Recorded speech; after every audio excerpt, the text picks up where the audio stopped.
The Mandalorian Chapter 11 continues the story from Chapter 10 of Mando and that lizard thing with the eggs and the delivery of such things. So the opening scene in this episode with Mando going through the atmosphere on the planet with the Mon Calamari, I thought looked really, really great. Once again, the production for this show stays consistently good.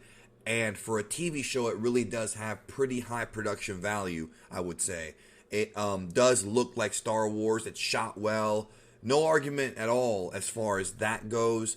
Obviously they have a budget, but they definitely seem to be using that budget to the best of their abilities. So the lizard people get reunited, and then Mando is there with the Mon Calamari, and we're trying to figure out what the next phase of the mission is. It seems like the show's going to have sort of this pattern where it's going to be the Mandalorian going from planet to planet, location to location, trying to kind of figure out where to deliver the child. And that may end up being the story of season 2, is that's what it's going to be. I kind of was hoping for a bit more, maybe development, maybe a bit more sort of a different kind of story. If they're going to do that with season 2, I guess I'm okay with it. It's just, it does come off sort of more like a video game where you have like mission 1, mission 2, mission 3, and it'll take Mando to these cool worlds and great adventures, which is really what the show's about, just having a great adventure. But I also hope that we get some more about not just his character, but something that has some substance to it. I don't want the season to be like, the first episode's great, then there's a little bit of filler in the middle, and I use the word filler as far as like, episodes you can probably skip, and then the last 3 or 4 are the ones you got to come back to. I hope the season's not like that, because season 2 gives them a great chance to introduce new characters and kind of do something a bit different. And going from planet to planet, I mean, is it really going to be sort of rewatchable in the future? I guess it could be, because I grew up with episodic television, but at the same time, like, I can see somebody saying, okay, get to the point, which I'm not there yet, but it may end up being that way at some point. I personally am not really there yet, though. I'm enjoying it so far. The adventure on the boat was awesome. Like, they betray Mando, and Baby Yoda gets eaten by this monster, and then, like, he has to fight them off. And then we see our first appearance of other Mandalorians. First appearance in this season, that is, if I remember correctly.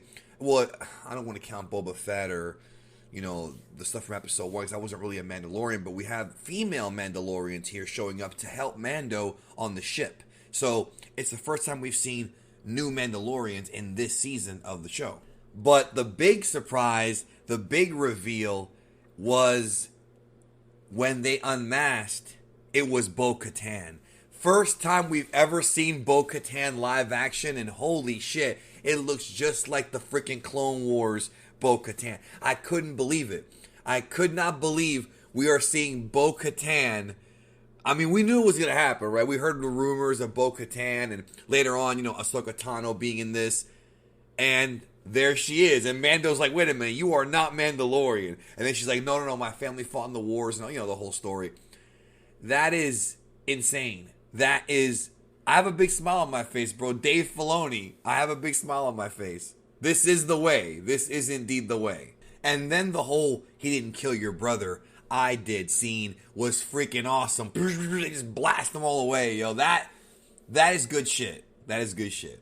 So when Bo-Katan says, I can lead you to one of their kind, I'm like, it's gotta be Ahsoka Tano, right? It's gotta be. I mean, they were buds, right? It has to be. It's not gonna be Luke Skywalker, right? It's not gonna be, who else would be out there? Probably not Ezra. It's gotta be Ahsoka Tano, right? But of course, in true video game fashion, she's not just gonna do it. She needs Mando's help to do something, just like episode 1. That's pretty much how the show's gonna go, right? It's a different game objectives and things like that he has to overcome. And when they break in and take out the stormtroopers, that scene was awesome. That hallway fight, that was freaking awesome. They had those knives on their like wrists and whatnot. They're stabbing them, and it was good stuff, man. A lot of fun. Like I said in my review for season 1 episode, what was it, like 5 or 6? I don't really remember. May have been 7. I really love heist missions. I love heist movies and heist video games and heist TV shows. And whenever Mando goes on a heist with a team, it's always a fun time. And I always like watching it. Star Wars does it a lot. And here, it was cool. I mean, it just makes you wonder how many Imperial facilities have been broken into by outsiders that we've seen on screen, right? If you include the Rebels show, the Clone Wars show, you include, Solo and the old trilogy and even the new trilogy, like, it's happened a lot. The security in these places needs to be up a little bit more, you would think by now. Oh, and I should mention that Sasha Banks was with Bo-Katan. So the idea that Sasha Banks was supposed to be like a Jedi. I think that was the rumor that we knew she was in the show, but she was supposed to be like a cloaked Jedi or something like that. I guess that's not the case because she's with Bo-Katan, one of the female Mandalorians, or females in Mandalorian armor, that is. And by the way, I don't know if I said this, but one of the Mandalorians is not female. It's 2 girls and 1 guy, just to clarify that. And of course, the Mandalorian character, Pedro Pascal's character, excuse me. Moff Gideon made a cameo here with the whole "Long Live the Empire" thing. That was kind of cool. Even though the Empire, I mean, it's still around, like the remnant of it, but it's not. It's really not. You know what I mean? I wonder if we're gonna see the Battle of Jakku in this show. And for those who don't know, the Battle of Jakku was the last battle the Empire had with the Republic before the Empire went into the unknown region to come back as the First Order. I wonder if we're going to see that. Hopefully we do. The scene in the hallway where Mando was getting blasted and then threw the little thermal detonator in the that was awesome. Another great scene. I mean, this episode is much better than last week's episode. Much, much, much better. Step up if you ask me. Big time. And after the mission's accomplished and they hijack the ship, Bo-Katan tells Mando to go to Corvus and find Ahsoka Tano. So it's coming. It is absolutely coming, without question. Ron Howard's daughter, Bryce Dallas Howard, directed this episode. I want to say that. Did a great job. The episode ends with Mando and Baby Yoda, the child. They're on the ship. A spider tries to jump on the Baby Yoda's face, and Mando stops it. And then they say, okay, I know where I'm going to take you, but it might be a bumpy ride. And they go off into space. So it looks like we are going to indeed meet Ahsoka Tano next week or maybe the week after, depending on what happens to Mando. And interesting. We may get some lore. We may get some updates on where she's been since the end of the Rebels show. Interesting.